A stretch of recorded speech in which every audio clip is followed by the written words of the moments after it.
Ya, baik. Terima kasih atas waktu dan kesempatan yang diberikan kepada saya untuk berbagi dhamma kepada ya rekan-rekan sedama. Ya, pertama-tama yang saya muliakan, yang mulia Bante Adi Kusala Mahatera. Baik. Mandami Bante. Salam ya. Ya, saya hormati ya juga para panitia yang sudah bekerja dengan sangat baik sekali. Nah, di mana pada kesempatan kali ini saya mencoba untuk berbagi dhamma, sharing dhamma dengan kita semua berkenan dengan Patakhamma Sutta. Nah, di mana sutta ini terdapat di dalam Anguttara Nikaya, kelompok 4, sutta ke-61.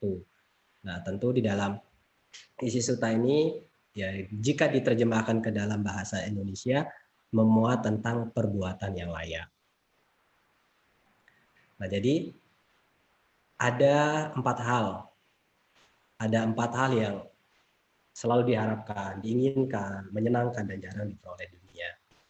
Dan jika kita membaca dalam sutta ini, bait pertamanya di situ dikatakan Pramatagga Anathapindika, ya, mendatangi Sang Buddha. Nah, biasanya ya Anathapindika ketika mendatangi Guru Agung Sang Buddha, nah tentu menanyakan sesuatu berkenaan tentang dhamma. Nah, di mana kalau kita melihat atau membaca tentang Patakhamma Sutta ini, nah ini memuat tentang bagaimana sih ya juga umat berumah tangga ini mampu memperoleh kekayaan baik ya secara materi maupun spiritual. Nah, maka dalam hal ini ya Sang Buddha menguraikan tentang 4 hal yang selalu diharapkan dan diinginkan, tetapi jarang diperoleh. Tidak semua orang memperoleh berkenaan tentang 4 hal ini.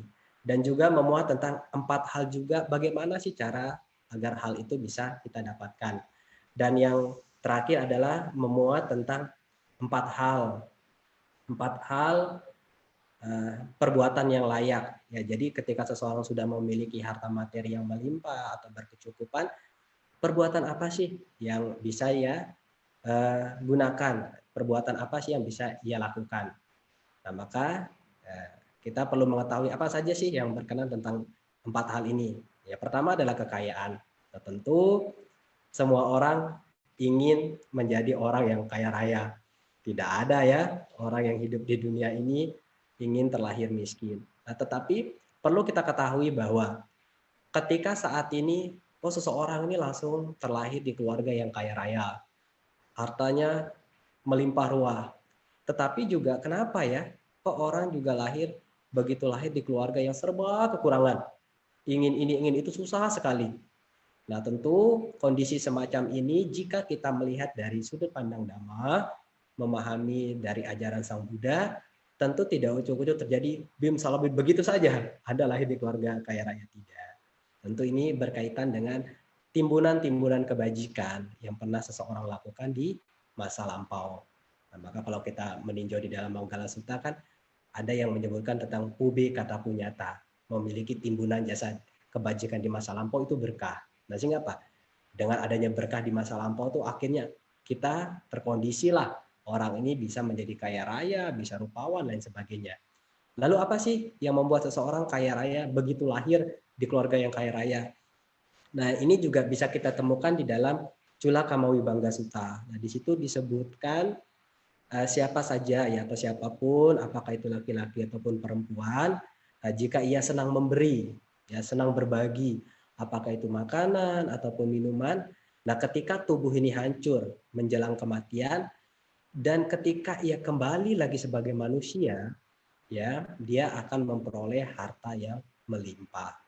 Jadi relevan kan kalau kita melihat dalam kehidupan sekarang, ya tiba-tiba misalnya kok ada yang lahir kaya raya, tetapi ada yang lahir serba kekurangan.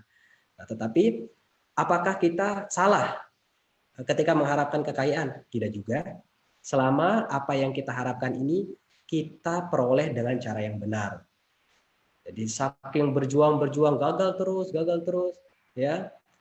akhirnya pasrah, kemudian mencari cara yang instan biar cepat kaya. Jadi kita mendengar cerita-cerita di beberapa tempat, di beberapa daerah, ya ada yang menggunakan pesugihan dah dan lain sebagainya. Tentu itu bukan cara-cara yang benar. Jadi hal pertama yang selalu diharapkan oleh manusia pada umumnya adalah ya mereka mengharapkan kekayaan. Ya tentu dengan memiliki kekayaan ya kita lebih banyak mampu melakukan perbuatan-perbuatan yang baik. Nah, tentu kekayaan di sini ya tidak hanya berkaitan dengan kekayaan materi, bagaimana juga kita mengupayakan kita memiliki sesuatu kekayaan spiritual, memiliki kekayaan batin. Nah, lalu yang kedua, apa yang diharapkan oleh seseorang namun jarang diperoleh di dunia ini? Itu adalah kemansyuran. Maka coba kita amati. Ya, banyak orang yang sudah tenar, ya, dia sudah kaya raya, tetapi masih mengejar popularitas, ingin terkenal, ingin namanya dikenal di mana-mana. Maka ya mungkin Desember nih lagi musim pilkada. Itu juga salah satu upaya seseorang juga untuk memperoleh kemansyuran, memperoleh ketenaran. Tetapi kita diupayakan bagaimana untuk memperoleh kemansyuran ini ya tentu dengan cara-cara yang benar. Nah, maka dalam hal ini ketika seseorang berbuat baik, tentu dia itu akan dikenal dengan kebaikannya. Begitu juga sebaliknya. Ketika seseorang melakukan tindakan-tindakan yang buruk, nah tentu dia juga mendapatkan kemansyuran, tetapi nama yang buruk, bukan nama yang baik. Nah, lalu yang ketiga itu berkenan tentang usia yang panjang atau panjang umur.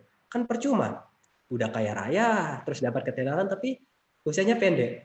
Nah, tentu ini juga sesuatu hal yang tidak diharapkan oleh seseorang kalau usianya pendek, tetapi mereka mencoba untuk mengharapkan bagaimana agar dia memiliki usia yang panjang. Saya rasa ya, para hadirin sekalian yang ikut join pada malam hari ini tentu mengharapkan usia yang panjang kan? Sehingga dengan memiliki usia yang panjang juga banyak kesempatan, banyak peluang yang kita gunakan untuk melakukan perbuatan-perbuatan yang baik. Nah, lalu yang terakhir itu adalah terlahir di alam surga. Siapa sih yang tidak menginginkan kelahiran di alam surga ketika kematian? Nah, tentu di dalam Pabatu Pamagata ya di Parita Biru itu bisa ditemukan di halaman 128 ya. Itu di terjemahan terakhir itu kan ada paragraf terakhir di situ disebutkan siapapun yang melaksanakan dhamma dengan baik melalui pikiran, ucapan dan perbuatan jasmani ketika di dunia ia dipuji oleh para bijaksana. Bila kematian tiba akan berbahagia di alam surga. Dhamma ini universal. Jadi ya kita tidak perlu takut. Kendati mungkin di luar sana yang mengatakan, wah kamu ini umat Buddha nanti nggak dapat surga loh. Kata siapa? Justru kita bisa memilih nih mana alam-alam yang mau kita kunjungi ya. Jikalau nanti ketika tubuh kita ini hancur, maka banyak praktek-praktek dhamma yang mengarah pada alam-alam yang bahagia.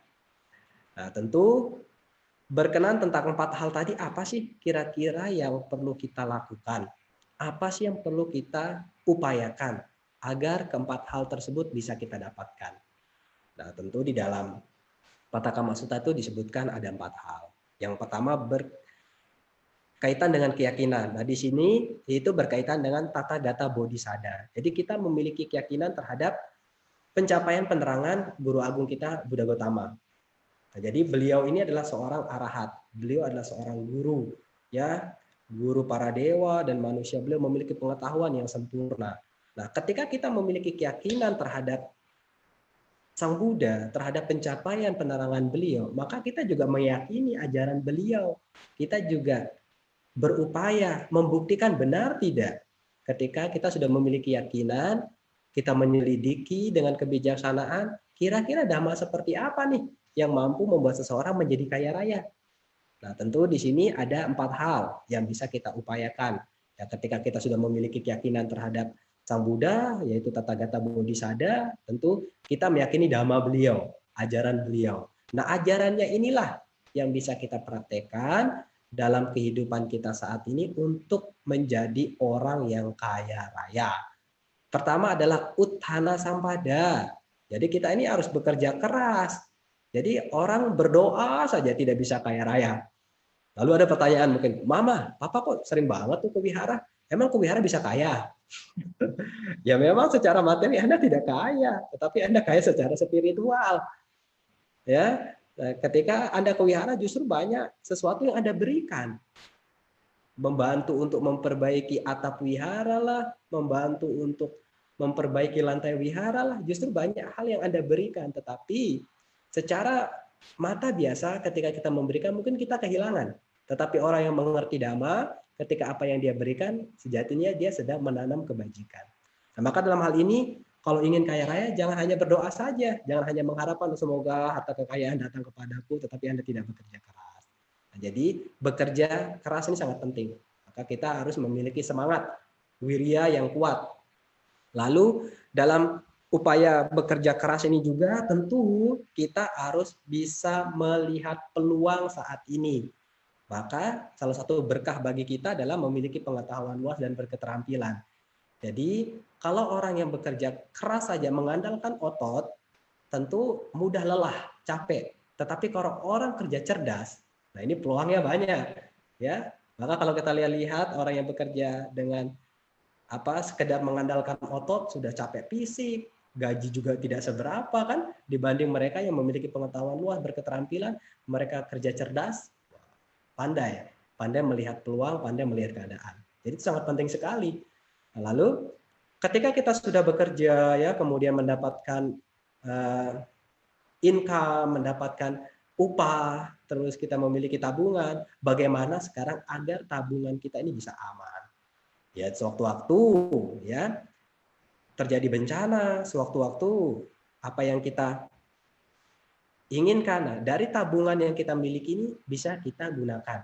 Jadi araka sampada ini adalah bagaimana kita mengamankan, ya, memiliki perlindungan terhadap harta kekayaan yang kita miliki.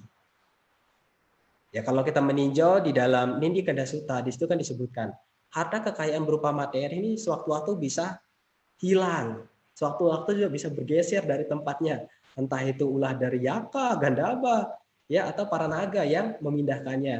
Nah, maka untuk lebih aman biar harta kekayaan ini tidak hilang begitu saja atau kita teledor, maka kita juga harus pandai, piawai dalam bagaimana menyimpan, bagaimana mengamankan harta kekayaan kita.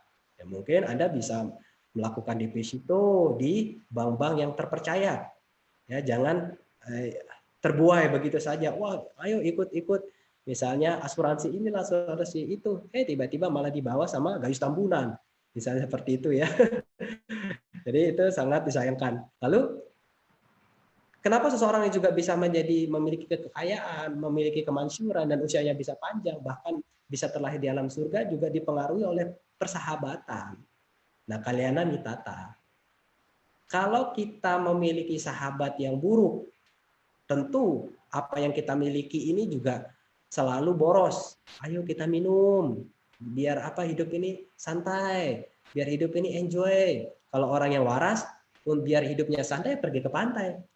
Ya, biar lebih santai. Jadi tanpa harus Anda minum minuman keras, menggunakan obat-obatan terlarang biar bisa ngeplay, ya pergi ke pantai sajalah.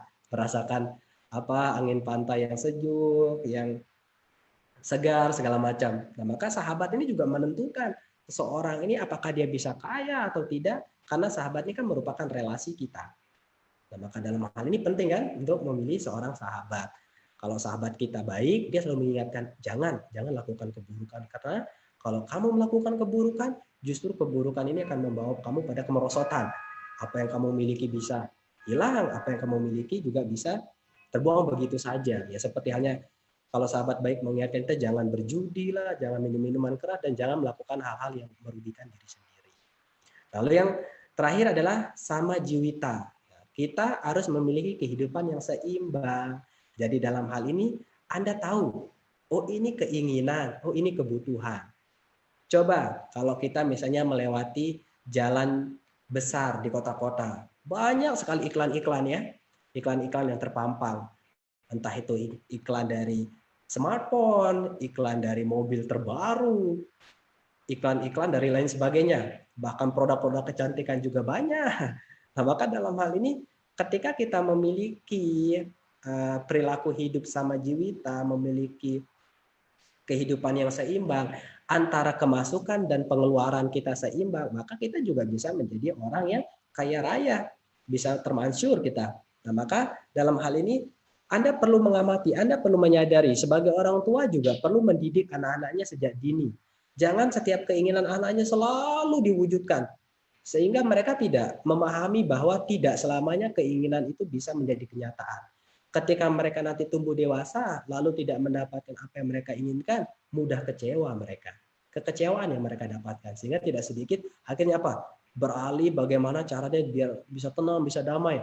Tidak sedikit juga anak-anak kita salah dalam pergaulan. Karena merasa kecewa. Dulu masih kecil selalu sesuatu yang diinginkan terpenuhi. Sekarang ketika sudah dewasa, ternyata banyak harapan keinginannya tidak bisa terrealisasikan. Maka ya tidak sedikit kan di antara anak-anak remaja juga kalau tidak pandai memilih sahabat, ya mereka juga terjerumus dalam perbuatan-perbuatan yang tidak baik. Nah, ketika Anda mengetahui, oh ini keinginan ini bisa Anda tunda, tetapi kalau itu kebutuhan yang urgent, ya Anda harus penuhi. Sebagai contoh, mungkin pertama kali Anda melihat suatu iklan smartphone, biasa saja. Kedua, lihat, akan ada pengaruh di memori alam bawah sadar Anda. Oh iya, ternyata bagus juga ya smartphone ini. Ketiga, Anda sudah semakin didorong. Wih, kameranya 3.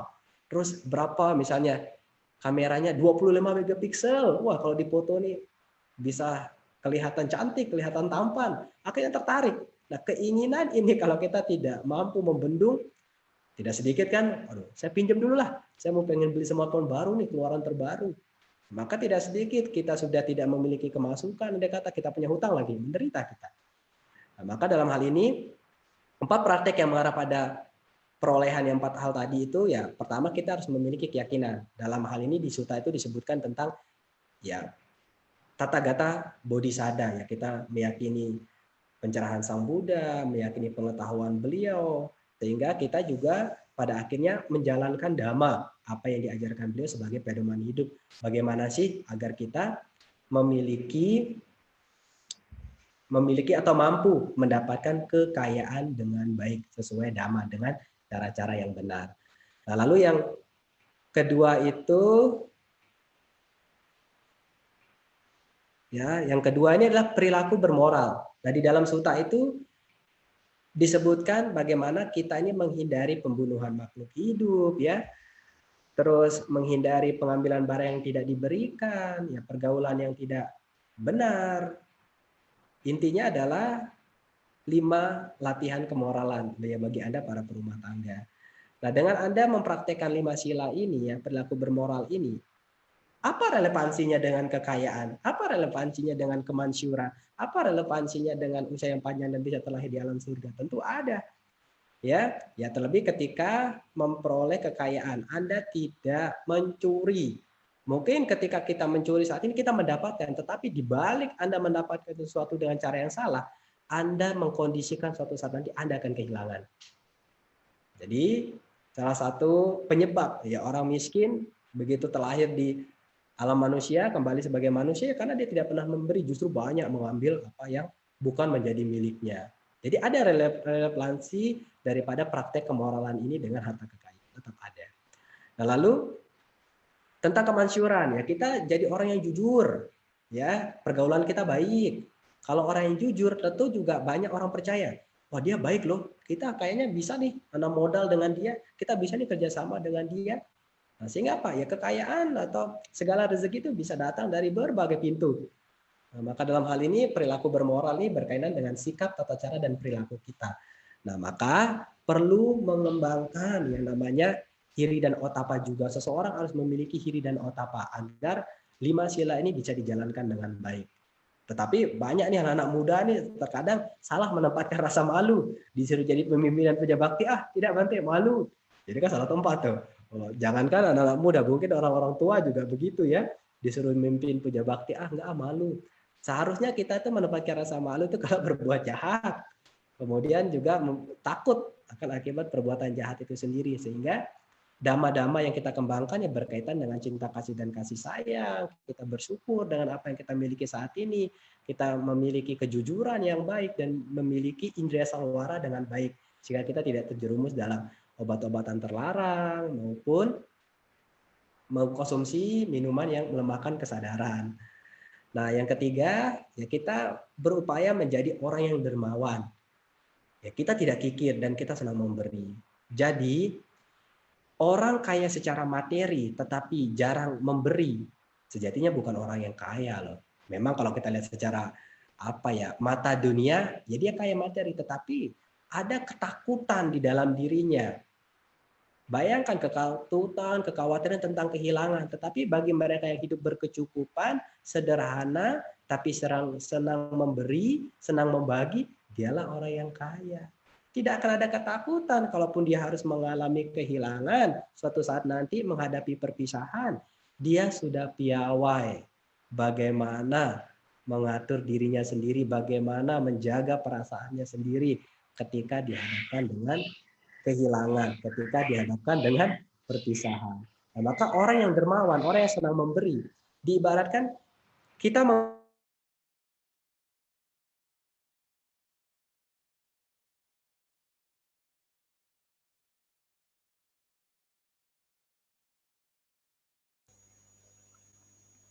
dalam bentuk seperti apa ya, kemudahan-kemudahan.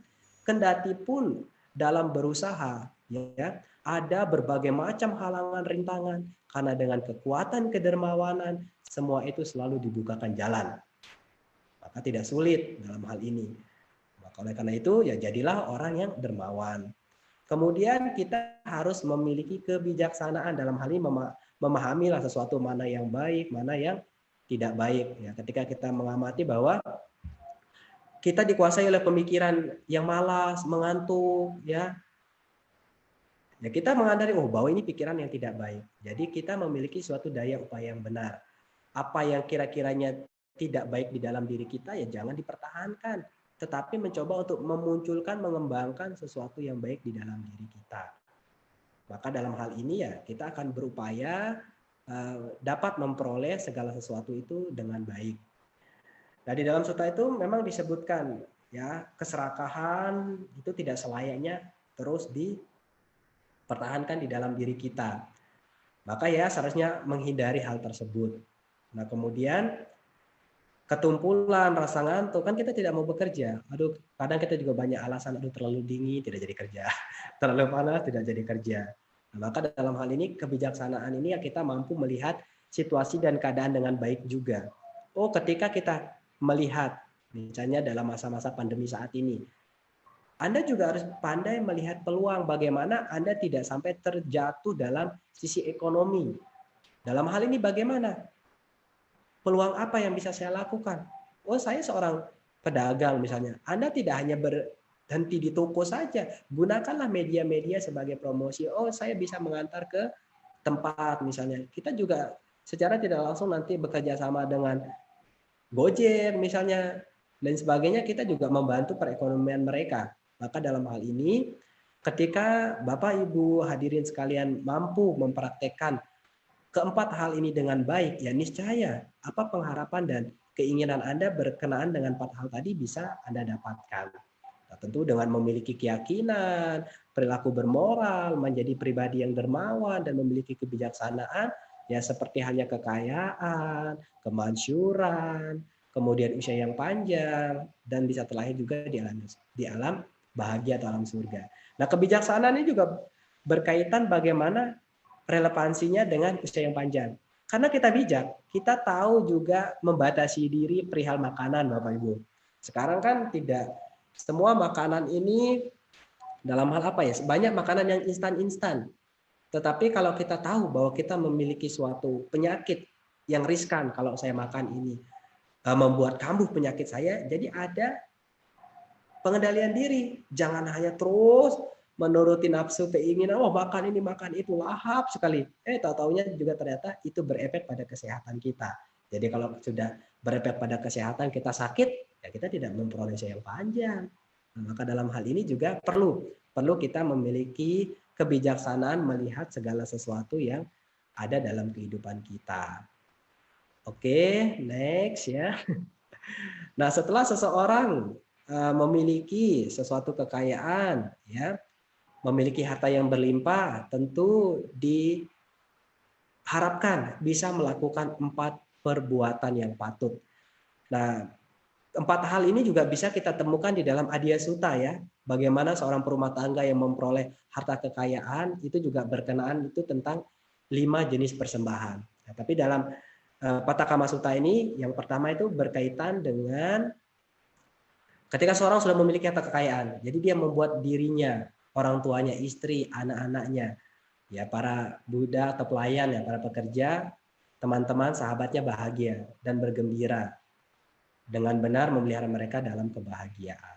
Nah, jadi kita kalau memiliki harta kekayaan, jangan lupa untuk menikmati. Terkadang kan seorang ini sibuk mencari, bekerja keras, tanpa dia tidak mengenal lelah, tidak mengenal waktu. Terlalu sibuk mencari, lupa menikmati, ya sia-sia. Maka dalam hal ini jangan lupa ya kita ketika memiliki segala sesuatu ya nikmatilah dengan baik. Tentu kita juga tidak lupa terhadap orang tua kita. Kita bisa sukses saat ini, mampu menjadi orang yang kaya raya. Nah, tentu tidak terlepas dari peranan orang tua kita. Nah, bagaimana kita juga bisa menyokong istri, menyokong anak dengan baik. Bagaimana kita memperlakukan para karyawan kita, orang-orang terdekat kita dengan baik. Ini sangat penting, apalagi kita bisa memperlakukan teman dan sahabat kita dengan baik. Karena yang namanya hidup, kita tidak tahu sewaktu-waktu kita bisa terkena masalah. Terlebih berkenaan dengan ekonomi. Maka orang-orang ini akan dengan cepat membantu kita kalau kita bisa membuat mereka bahagia. Terlebih dengan apa yang kita miliki. Tetapi kalau kita sudah kaya raya, cuek, tidak mau berbagi, wajar. Ketika nanti kita ada masalah, mereka juga tidak mau tahu. Akhirnya mereka bodo amat lah.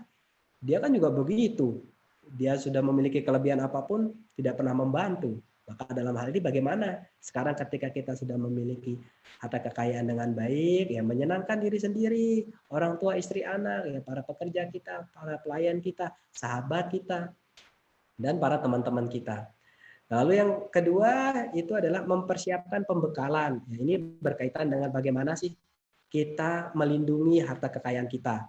Nah, di dalam salah satu sutta juga disebutkan, ketika terjadi suatu kebakaran, nah, sesuatu yang diselamatkan pasti benda-benda yang berharga. Nah, tetapi kalau kita terbakar oleh kematian, apa yang bisa kita selamatkan? Ya, apa yang bisa kita selamatkan adalah kebajikan. Nah, maka dalam hal ini ya mempersiapkan pembekalan terhadap kehilangan yang mungkin muncul dari api kalau terjadi kebakaran, ya kemudian banjir kalau udah musim hujan, apalagi sekarang udah musim hujan nih, kalau banjir apalagi bisa masuk rumah, alat-alat elektronik terendam rusak, ya kita rugi.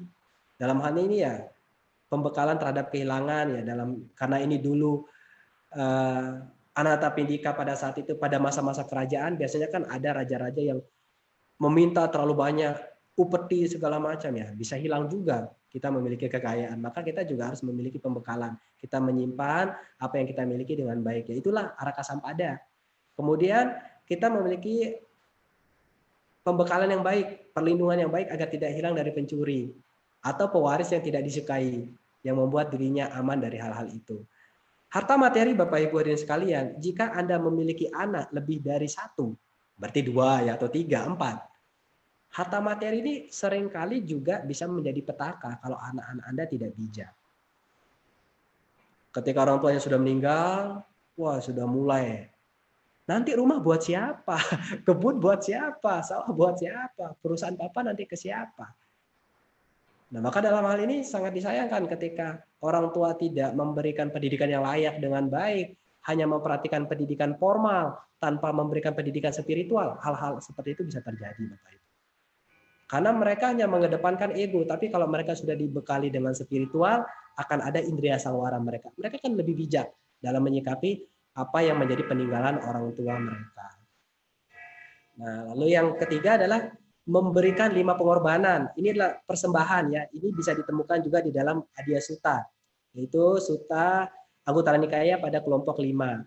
Nah, memberikan pengorbanan atau persembahan ini yang pertama kepada sanak saudara kita.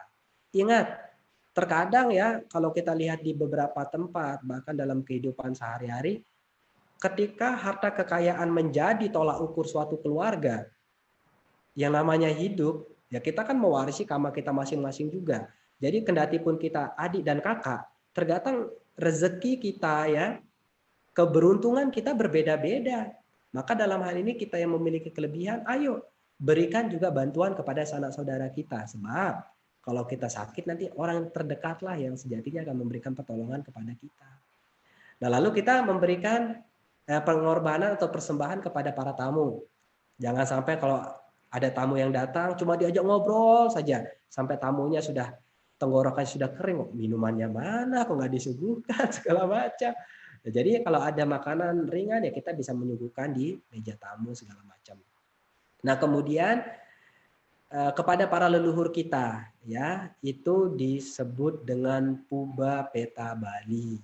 Maka dalam mungkin kita memiliki tradisi budaya ya, terlebih ketika cengbeng, lalu kan ada persembahan tuh di altar-altar leluhur. Kemudian ketika perayaan kemarin Cioko atau Ulambana segala macam. Nah, ini adalah bentuk persembahan kepada para leluhur.